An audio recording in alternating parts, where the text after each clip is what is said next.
श्रीमद् देवी भागवत।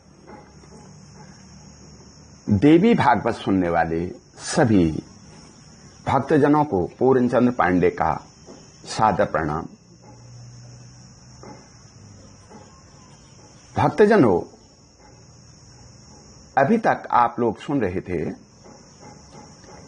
कि माया के कारण ही मनुष्य नाना प्रकार के कर्मों में लगा हुआ है।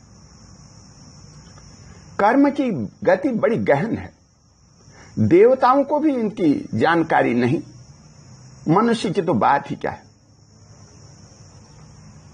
जब से यह त्रिगुणात्मक ब्रह्मांड उत्पन्न हुआ तभी से कर्म का संबंध है। सबकी उत्पत्ति में कर्म ही कारण है। यद्यपि जीव स्वरूपतः जन्म और मरण से रहित है, फिर भी कर्म रूपी बीज के प्रभाव से अनेक योनियों में बार बार जन्मते मरते रहते हैं और फिर बार बार उत्तम, मध्यम और निंदित कर्मों को करते रहते हैं और उन्हीं के कारण बार बार जन्म मृत्यु के चक्कर में भटकते रहते हैं। ब्रह्मा, विष्णु, महेश ये सभी भी कर्म के अधीन हैं।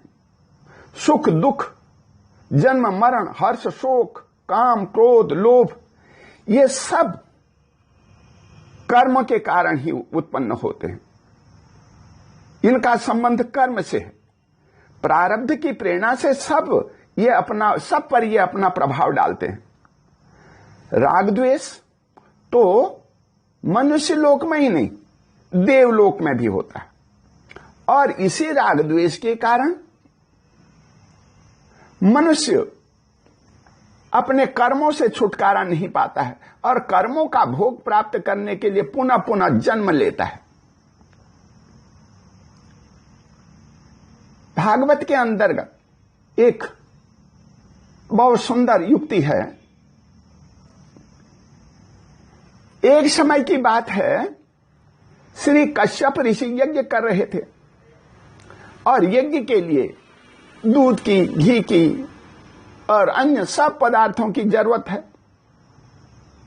मंडप को लीपना है तो गोबर से लीपना है, गाय के गोबर से लीपना है।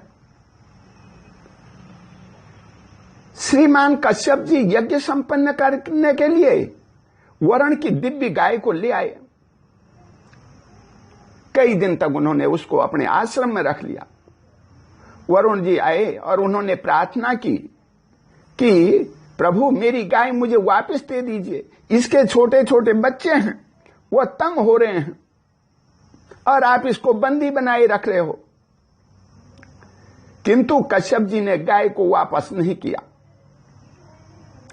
तब वरुण देवता जो है ब्रह्मा जी के पास गए, उनसे दुखी होकर के बोले, हे भगवान, कश्यप जी मेरी गाय को ले गए हैं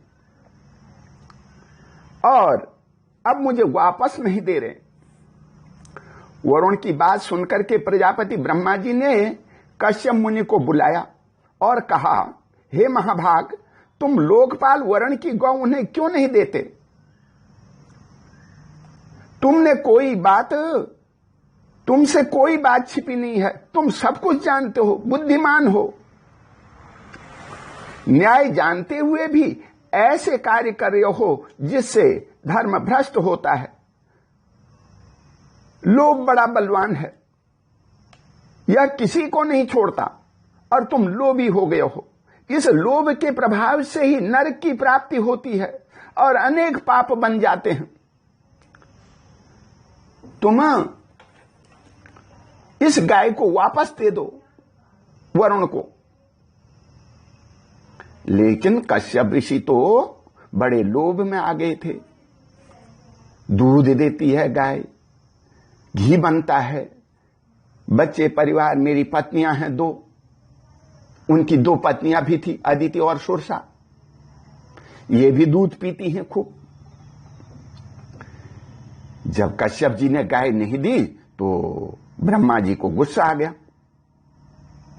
उन्होंने कश्यप जी को शाप दे दिया, हे कश्यप, तुम अपने अंश से पृथ्वी पर जाओ, तुम्हें यदुकुल में जन्म लेना होगा, दोनों पत्नियां तुम्हारे साथ रहेंगी, वहां तुम गोपाल बन करके रहोगे।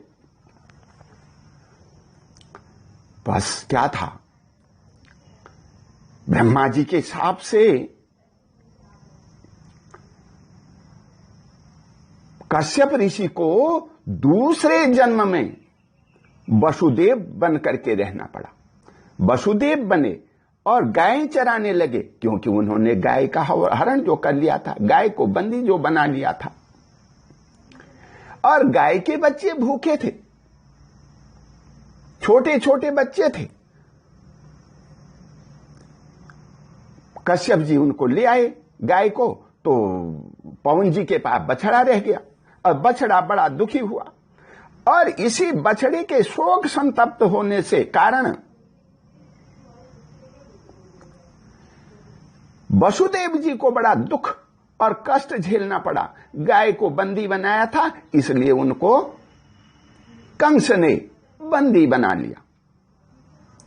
गाय के बछड़े को दुख मिला था